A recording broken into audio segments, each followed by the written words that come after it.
ዛሬ ደግሞ ምን ሆና ነው የቆየችው? ወይ ከዚህ ሁሉ ለምን እንደምትወዳት አትነግራት? እኔ እኮ ጓደኝነታችን እንዳላጣ ብዬ ፈርቼ።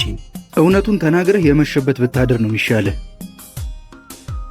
ለነገሩ ልክ ብለሃል። ብነግራት ነው የሚሻለው። ኢፋዬ ነው አንቺ ሳት ኤልሹ ወይ ምን ነግርሽ ነገር አለ?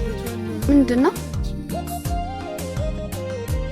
ወይ አዎ እዛ ጋር ነኝ።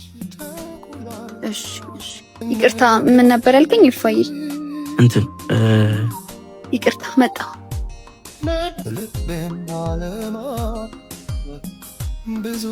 ኢፋ ያልኩህ እሱን ነው። ኢፋ ታውቀው ፍቅረኛዬ ነው። ይትባረክ እባላለሁ። ስላረፍርኩ በጣም ይቅርታ።